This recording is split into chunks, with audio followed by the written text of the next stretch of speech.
suis au Théâtre des Carmes et je vais aller voir une pièce qui s'appelle Argent, pudeur et décadence et je suis un petit peu ému parce que c'est le théâtre où j'ai fait mes premiers pas sur scène.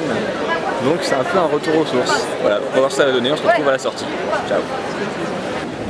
Yo, je viens de sortir du spectacle, alors waouh, ouais, petite claque théâtrale. Je pense que je vais essayer d'interviewer les deux actrices de la pièce. Globalement j'ai aimé, plein de super idées, il y a du chant, il y a de la danse, la chorégraphie, même un peu de magie. C'est super bien interprété et c'est un sujet qu'on voit pas tout le temps.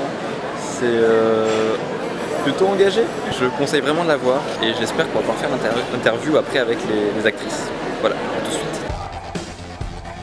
Aurélia Tastet. C'est Audrey Malada. On vient du sud-ouest de la France.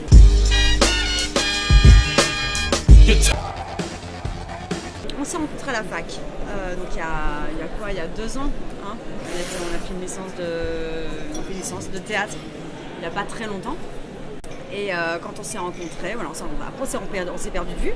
Pourquoi tu dis ça? Tu vas me contredire à chaque fois? Mais non, pourquoi? Pourquoi t'as su pas que ça fait 15 ans qu'on se connaît? Bref, il y a 2 ans on s'est rencontrés à la fac, moi j'étais en licence, je sortais du bac. Et voilà, après on s'est perdu de vue, après on s'est recroisés. Et puis le projet de la pièce, le tout début c'était en 2007. Moi je voulais absolument écrire sur l'argent, je suis assez passionnée d'économie. Et du coup, j'ai demandé à Audrey de me suivre là-dessus. Et c'est comme ça qu'on est partis toutes les deux sur une écriture à deux. Enfin à deux, un peu plus complexe que ça, mais sur une pièce sur l'argent.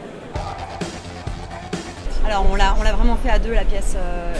Donc on s'est coltiné toutes les deux des bouquins, des reportages, des conférences. Et on s'est accompagné d'un économiste. Un économiste nous a accompagnés. Julien Milanesi, qui est maître de conférence à Toulouse et qui nous a relus, qui nous a aiguillés sur plusieurs choses, sur la création monétaire, sur la monnaie et sur les mécanismes monétaires. Après on a mis très longtemps en fait avant de trouver la forme du spectacle. Parce qu'on est passé par plein de passages, enfin plein de moments différents dans la création. À un moment donné, on a écrit peut-être 4-5 spectacles en fait, je pense, avant de trouver celui-là. Donc il y a eu un moment où c'était vraiment une conférence. Ensuite il y a eu un moment où du coup on s'est dit non, c'est bien le théâtre, la fiction. Donc on est parti sur une vraie fiction. Après on se dit ah non, c'est pas encore tout à fait ça. Donc on a essayé de mélanger les deux, etc. On a mis longtemps avant de trouver notre forme. Mais là voilà, ça fait 2 ans que le spectacle est comme il est.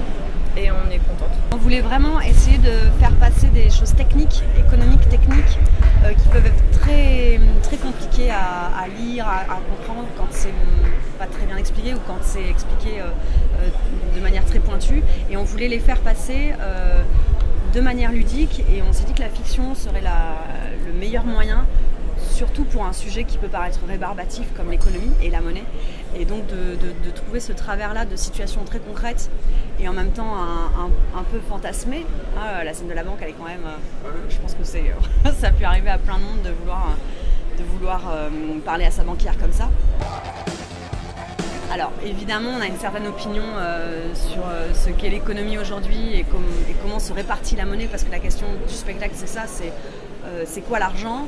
Et surtout comment est-ce qu'il se répartit, où est-ce qu'il circule, où est-ce qu'il va, où est-ce qu'il est. Et donc oui, on a une certaine opinion. Après, on voulait absolument éviter le côté trop partisan du propos. Et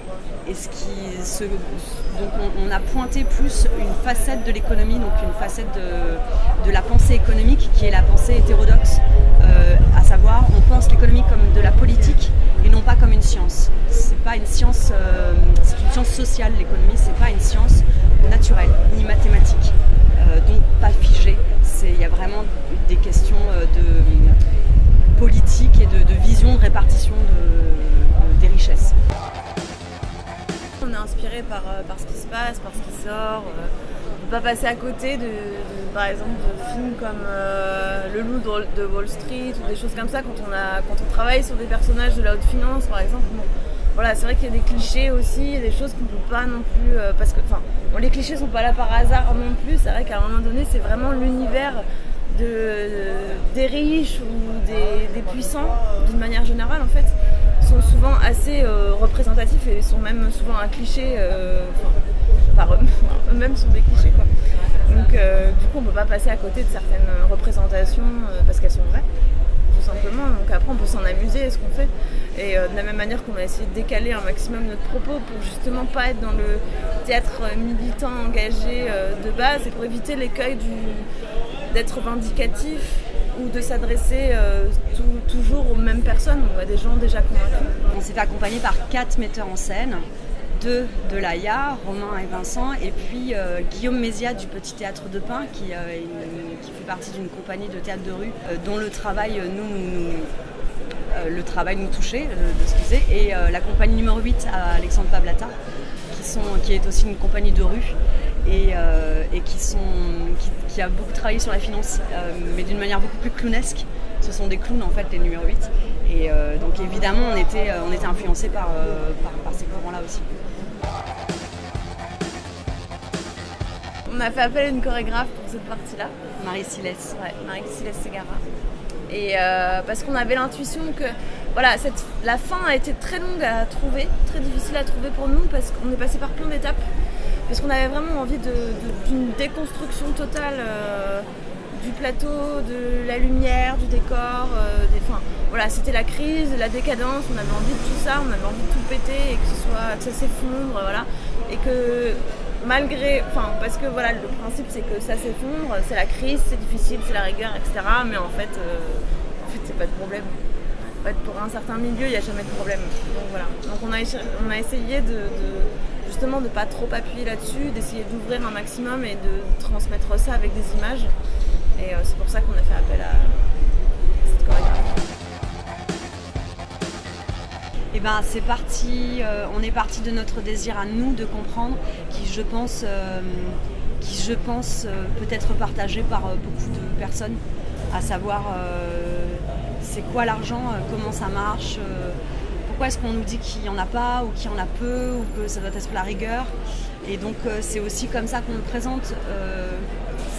Le spectacle qui vient d'une démarche vraiment personnelle de comprendre. De comprendre cette chose. Oui, ce qui est tabou en fait, ça va être la richesse, je trouve, en France, qui n'est pas tout à fait la même chose dans les pays anglo-saxons, où on va plus l'étaler parce qu'on va montrer que c'est un gage de réussite. En France, voilà, il y a un autre rapport à la richesse. On va peut-être moins le montrer, mais surtout nous, on va porter notre spectacle comme un désir de comprendre. Voilà, on est au 3e jour, on est fatigué. Déjà quoi. Déjà. Non mais c'est chouette, il y a une chouette ambiance, on voit la ville s'animer et tout, donc ça c'est sympa. Puis j'ai l'impression que les gens aiment bien notre spectacle, donc là on a de plus en plus de monde. Ah ouais. C'est assez malin ça. Ouais, et puis les gens viennent de plus en plus, là en 3 soirs, c'est un peu exponentiel, donc on espère que ça va continuer. Et que voilà, qu'on va faire un beau festival d'Avignon. En tout cas, on est bien content d'être là.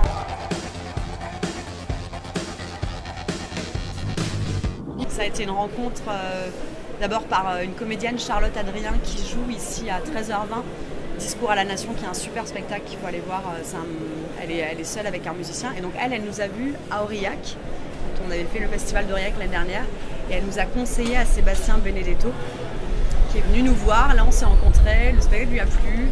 Et nous, le Théâtre des Carmes est quand même un lieu emblématique dans lequel on avait vraiment envie d'être. On avait déjà un peu dans l'idée de venir ici, et ça s'est fait. Et on en est très contente. C'était fou parce que c'est la semaine où on s'est dit il faut qu'on appelle, il faut qu'on fasse Avignon, il faut qu'on appelle le Théâtre des Carmes, le Théâtre machin, etc. Enfin, tu vois, dans la semaine, c'est Sébastien Benedetto qui nous a appelés pour nous demander s'il pouvait venir voir le spectacle à Toulouse. Et là, c'était juste magique en fait. C'était assez fou. Alors, on a une tournée, le spectacle tourne bien depuis 2 ans. Il tourne particulièrement bien en festival de rue. On a pas mal tourné en rue en fait. Donc, voilà. Après, il tourne aussi aussi en salle. Mais je peux que conseiller d'aller voir sur notre site pour avoir les dates et tout ça. On n'est pas loin d'Avignon là, le 5 mai. www.laia.com, LAIAA.com.